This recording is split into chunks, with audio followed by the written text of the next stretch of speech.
All you good and fine. So जैसे कि आप थंबनेल देख रहे हैं, हम डिस्कस करेंगे आपके प्रैक्टिकल एग्जाम से रिलेटेड कुछ इन्फॉर्मेशंस के बारे में। तो जैसे कि पता है CRSU के जो सेकेंड ईयर के एग्ज़ाम्स है, बीएड के या फर्स्ट ईयर के या जितने भी कोर्सेज़ के एग्ज़ाम्स हैं वो डिले हो चुके थे। पहले आपके 30 अक्टूबर तक थे, अब आपको पता है कि आपके 30 नवंबर तक डिले कर दिए गए हैं बिकॉज ऑफ फेस्टिवल रीजंस। सो अब जो है अभी तक कोई डेट फिक्स नहीं हुई है कि आपके एग्ज़ाम्स कब होंगे प्रैक्टिकल, बट इतना आप सबको कंफर्म है कि ऑफलाइन ही होंगे। आपको कॉलेज में जाके ही क्या करने हैं, अपने एग्ज़ाम्स देने हैं, प्रैक्टिकल्स एग्ज़ाम, ठीक है। उसके बाद ही आपका रिजल्ट आएगा। MDU का तो आता ही जा रहा है रिजल्ट। जो MDU के बच्चे हैं वो प्लीज़ साइड पे जाइए, अपना रिजल्ट्स काफ़ी कोर्सेज़ के निकल चुके हैं वो चेकआउट कीजिए। उसके बाद डिस्कस कर लेते हैं, हमने पहले भी डिस्कस किया था कि आप प्रैक्टिकल एग्ज़ाम कैसे प्रिपेयर करेंगे। आज हम देख लेते हैं कि आप कैसे डेमो देंगे, ठीक है। और टीचिंग एड्स मुझसे पूछा था कि हम कौन कौन से टीचिंग एड्स हम यूज़ कर सकते हैं जब आप एग्ज़ाम्स देने जाएंगे प्रैक्टिकल के।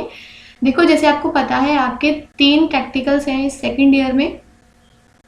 पहला आपके पैडागोजिकल सब्जेक्ट से रिलेटेड होंगे, जैसे कि आपने इकोनॉमिक्स लिया है, कॉमर्स लिया है, हिंदी लिया है, साइंस से रिलेटेड कोई आपका है, मैथ्स है, कुछ भी है।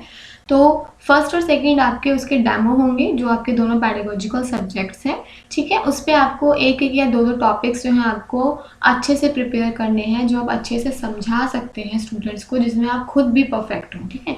ये नहीं है कि आप सोचो कि सारे स्टूडेंट्स वही वाला एक्सप्लेन कर रहे हैं, मैं दूसरा ले लेता हूँ, ऐसा नहीं है। काफ़ी बच्चों के सेम हो सकते हैं। जब आप डेमो देने जाएंगे आपको नहीं पता कि दूसरे स्टूडेंट ने कौन सा जो टॉपिक है वो चूज़ किया है।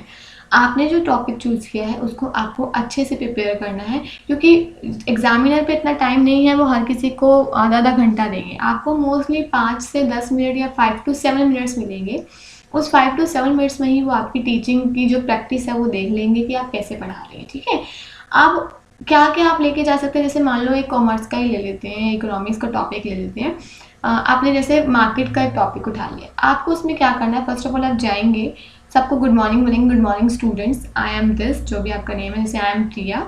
तो today we are going to discuss on the topic, जैसे आप ब्लैक बोर्ड पर लिख देंगे कि today we are going to discuss on the topic as you can see on the black board, that is market, ठीक है। तो first of all आप जैसे आपने अपनी फाइल्स में लिखा है, आप पहले प्यूपल टीचर का गुड मॉर्निंग होता है, उसके बाद आप उनकी प्रीवियस नॉलेज टेस्टिंग करते हैं। तो आप क्वेश्चन पूछ सकते हैं स्टार्ट करने से पहले कि can anyone of you tell me about the meaning of market, क्या आप में से किसी को पता है मार्केट क्या है। आप हिंदी इंग्लिश कोई भी लैंग्वेज यूज़ कर सकते हैं जिसमें आप कंफर्टेबल होंगे, ठीक है। ज़रूरी नहीं है कि आपको सारा इंग्लिश में ही बोलना है या सारा आपको हिंदी में ही बोलना है, जैसे भी आप कंफर्टेबल हैं उस लैंग्वेज में आप उसको बोलिए, ठीक है। उसके बाद आप क्वेश्चन पूछ लेंगे, फर्स्ट ऑफ ऑल कैन की प्रीवियस नॉलेज टेस्टिंग जैसे हम करते हैं कि can anyone of you tell me about the meaning of market. किसी को आता होगा तो वो हैंड रेज करेंगे, वो बताएंगे। आफ्टर दैट आप अपना टॉपिक स्टार्ट करेंगे कि now we will start the topic that is market. उसके बाद आप क्या करेंगे, डेफिनेशन मीनिंग मार्केट का उनको बताएंगे कि मार्केट क्या होती है, ठीक है। थोड़ा बहुत टॉपिक आप उसका डिस्कस प्रिपेयर कर लीजिए, ताकि मार्केट का मीनिंग हो गया, इंपॉर्टेंस होगी, फंक्शंस होगी, फॉर्म्स हो गए, जितना आप अच्छे से प्रिपेयर कर सकते हैं उसको प्रिपेयर कर लीजिए, ठीक है। मीनिंग दीजिए, मीनिंग को जैसे कि market refers to a structure in which buyers and sellers are physically come in contact with each other, it is a definition, ठीक है। हम जस्ट एज्यूम करके मैं आपको बता रही हूँ, तो आप ऐसे बोलेंगे। आप उसको फर्दर डिस्क्राइब कर सकते हैं, अच्छे से समझा सकते हैं, आपका टाइम भी उसमें जाएगा और आप अच्छे से एक्सप्लेन भी कर पाएंगे, ठीक है। तो आप ऐसे कोई भी टॉपिक उठाइए, उसका मीनिंग पढ़िए, स्टार्टिंग में जाके पहले गुड मॉर्निंग स्टूडेंट कीजिए, आफ्टर दैट उनकी प्रीवियस नॉलेज टेस्टिंग के लिए कोई भी क्वेश्चन आप उनसे पूछ सकते हैं। अगर वो नहीं आता, ठीक है, दैट्स ऑल, कोई बात नहीं। आप क्या करेंगे, टॉपिक स्टार्ट करेंगे। स्पीड ज़्यादा तेज़ भी नहीं रखनी, ज़्यादा लो भी नहीं रखनी कि बच्चों को समझ भी ना आए, और ज़्यादा धीरे भी नहीं बोलना, ज़्यादा लाउड भी नहीं बोलना। तो आपका पिच और साउंड परफेक्ट होना चाहिए कि बच्चों को सुनाई भी दे जाए, उनको समझ भी आ जाए, ठीक है। ये ना कई बार बच्चे जाते हैं जस्ट रीड आउट करके आ जाते हैं कि market refers to a structure this and this and this. तो ऐसे अभी आपको क्या करना है, नहीं करना है। अच्छे से बोलिए, like market refers to a structure that where buyers and sellers physically come in contact with each others for some activity. So this is the tone, आपको ऐसे रखना है कि बच्चों को समझ आए। हिंदी में बोल रहे हैं तो भी ज़्यादा तेज़ नहीं बोलना है, ज़्यादा स्लो नहीं बोलना है, ऐसे बोलना है जो उनको ऑडिबल हो, ठीक है।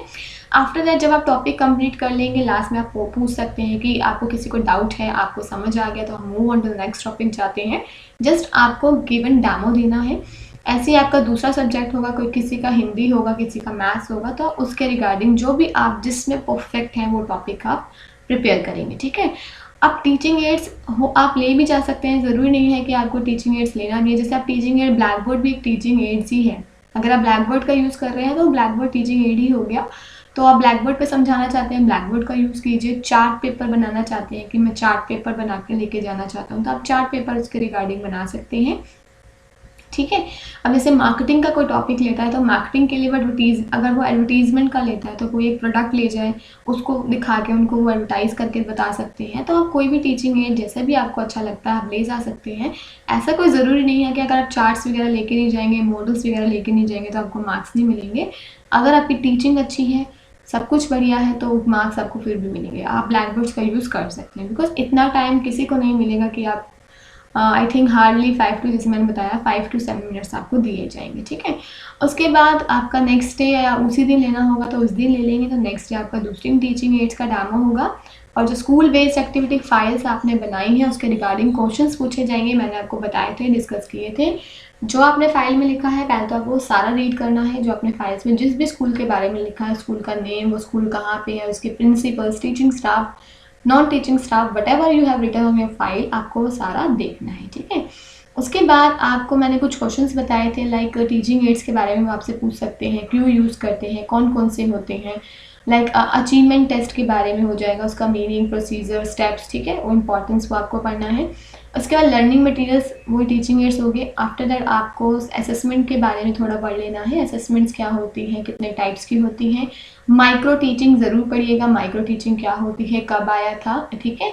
मैक्रो टीचिंग, माइक्रो टीचिंग में इंपॉर्टेंट डिफरेंस पूछ लेते हैं। फिर लेसन प्लान्स आप क्यों बनाते हैं, लेसन प्लान का मीनिंग आप पढ़ लीजिएगा, ठीक है। लेसन प्लान बनाने से क्या फ़ायदा होता है टीचर्स को या स्टूडेंट्स को, आप इसको जरूर रीड कीजिए। आफ्टर दैट जो आपके सब्जेक्ट्स हैं first year and second year के, उनके नेम्स आपको पता होने चाहिए, क्योंकि समटाइम्स क्या होता है ना, एग्जामिनर पूछ लेता है कि आपने फर्स्ट ईयर में कौन कौन से सब्जेक्ट पढ़े थे, ठीक है, और सेकेंड ईयर में आपने किस किस सब्जेक्ट के एग्जाम्स दिए हैं। सब्जेक्ट रिलेटेड क्वेश्चन भी वो पूछ सकते हैं, सब्जेक्ट्स के नेम भी पूछ सकते हैं, तो प्लीज़ सब्जेक्ट्स के जो नेम है वो ज़रूर पढ़ के जाइएगा। आफ्टर दैट उसके बाद और कुछ होगा तो हम उसको भी डिस्कस करेंगे। जिस दिन प्रैक्टिकल्स होंगे उसके बाद भी हम डिस्कस करेंगे। तो ये कुछ इंपॉर्टेंट क्वेश्चंस हैं जो आपको ज़रूर पढ़ के जाने हैं, ठीक है। लेसन प्लान ज़रूर पढ़िए, माइक्रो टीचिंग पढ़िए, असेसमेंट पढ़िए, इवैल्यूएशन का मीनिंग क्या होता है उसको पढ़ लीजिए, मेजरमेंट क्या होता है, और achievement test we have discuss now. उसके बाद हमने मैक्रो लेसन प्लान्स क्यों बनाते हैं, ये सब आप ज़रूर पढ़िए, और जो फाइल में लिखा है वो ज़रूर रीड आउट कीजिएगा, ठीक है। तो कोई इतना टफ नहीं है, कोई भी टॉपिक लीजिए, अच्छे से जस्ट प्रिपेयर कर लीजिए, उसको अपने मिरर के सामने बोलने की कोशिश कीजिए, कैसे आप उसको प्रेजेंट करेंगे।